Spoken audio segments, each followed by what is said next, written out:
सरकारी विमान क्यों नहीं दिया गया?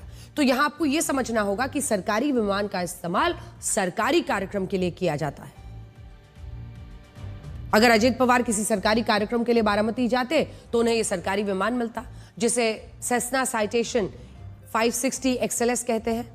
साल 2023 से पहले तक इस सरकारी विमान का इस्तेमाल सिर्फ मुख्यमंत्री के लिए होता था, लेकिन बाद में इस नियम को बदला गया और उप मुख्यमंत्री भी जो है अजित पवार भी सरकारी कार्यक्रमों के लिए इस विमान का इस्तेमाल कर सकते थे। लेकिन क्योंकि इस मामले में वो अपनी पार्टी के लिए चुनाव प्रचार करने बारामती जा रहे थे, इसलिए उन्हें सरकारी विमान की जगह प्राइवेट कंपनी का चार्टर्ड विमान लेना पड़ा।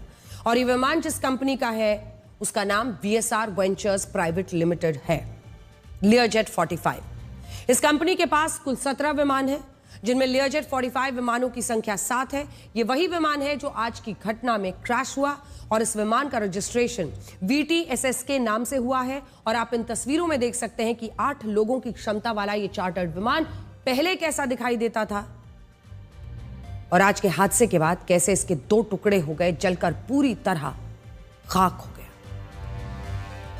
यहां जरूरी बात यह है कि फरवरी 2025 में DGCA ने इस कंपनी के सभी विमानों का ऑडिट किया था और इस ऑडिट में कोई खामी नहीं मिली थी, जबकि साल 2023 में इसी कंपनी का एक चार्टर प्लेन मुंबई एयरपोर्ट पर लैंडिंग के दौरान क्रैश हो गया था। उसके 2 टुकड़े हो गए थे।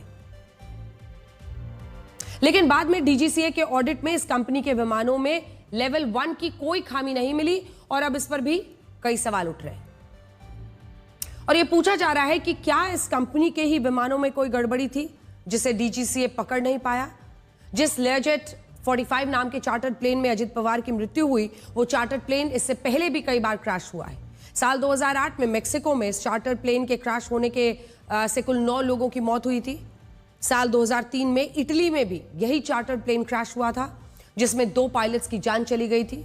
इसके बाद साल 2009 में अमेरिका के टेलराइड में, साल 2021 में मेक्सिको में और साल 2023 में मुंबई में भी इसी मॉडल का चार्टर्ड प्लेन क्रैश हुआ था।